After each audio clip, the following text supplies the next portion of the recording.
साथियों नमस्कार। हम आज विचार कर रहे हैं सिख इतिहास के उन दो पात्रों की, उन दो रसोइयों की जो दोनों ही काम रसोइये का करते हैं, लेकिन दोनों के कृत्य कार्य अलग अलग हैं, विचार अलग अलग हैं, सिद्धांत अलग अलग हैं। हम विचार कर रहे हैं गुरु गोविंद सिंह महाराज जी जब आनंदपुर साहिब जी का किला छोड़ते हैं तो सरसा नदी के किनारे गुरु गोविंद सिंह महाराज जी का पूरा परिवार बिछड़ जाता है और ये परिवार 21 दिसंबर 1704 को सरसा नदी पर बिछड़ता है।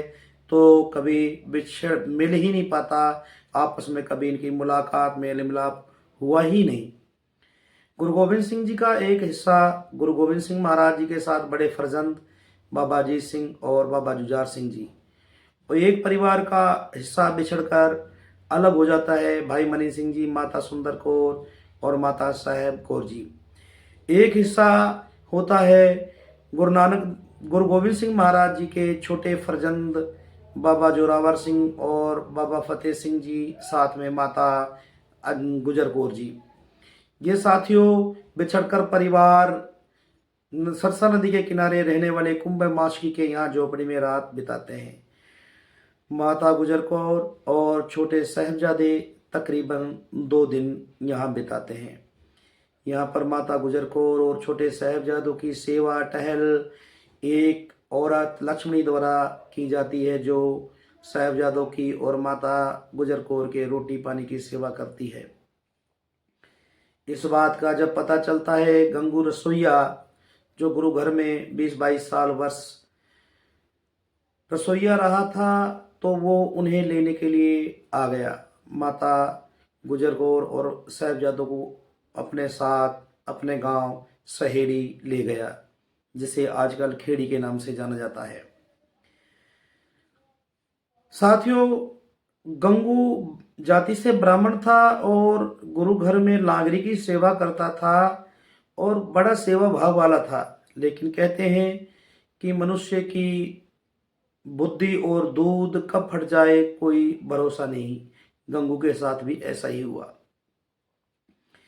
गंगू ने जब माता जी और साहिबजादे विश्राम कर रहे थे तो गंगू ने माता जी के पास पैसों की एक पोटली देख ली और वो चुरा कर बाहर आकर घर से हल्ला करने लगा, चोरी हो गई, चोरी हो गई।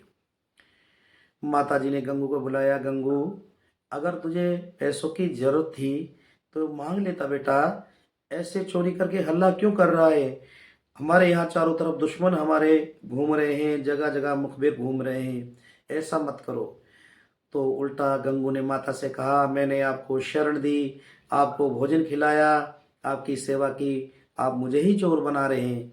उन्होंने रिसिया कर जानी खां मानी खां जो सिपाही थे सरेड़ी में, उनके पास जा शिकायत की। उन्होंने उन्हें गिरफ्तार करके मोरिंडा जेल में पहुंचा दिया। एक रात माता गुजर को छोटे फर्जंद बाबा जोरावर सिंह और बाबा फतेह सिंह जी मोरिंडा की जेल में रहे। यहाँ से अगले दिन बाबा फतेह सिंह, जोरावर सिंह और माता गुजर कौर को बस्सी पहुंचाया गया। बस्सी में जाकर इनके पैरों में बेड़ियां लगाई गई, हाथों में हड़कड़ियां लगाकर बैलगाड़ी में सवार कर सरहिंद भेजा गया। सरहिंद में सुबह सरहिंद वजीर खान के सामने जा पेश किया। सुबह सरहिंद ने इन्हें गिरफ्तार करवाकर ठंडे बुर्ज में रखवा दिया। ठंडा बुर्ज वो बुर्ज था जिसके पास से हंसला नदी बहती थी और भर गर्मियों में ठंडा रहता था, जहाँ वजीर या राजा जमींदार यहाँ आराम करते थे। और वहाँ पर माता गुजर कौर और छोटे साहिबजादों को भर सर्दी में वहाँ पर रखा गया। वो कपकपाती सर्दी में, हाड़ तोड़ने वाली सर्दी में साथियों कैसा समा रहा होगा वो। तो साथियों, यहाँ गंगू रसोई का एक पात्र ने अपना काम कर दिया। उन्होंने गिरफ्तार करवा कर माता जी को और साहिबजादों को वजीर खां की कैद में डलवा दिया। अगला पात्र यहीं से शुरू होता है। वो पात्र है, वो भी एक रसोइया, और जिसे बद अदब सम्मान से नाम लेती है संगत बाबा मोतीराम मेहरा जी।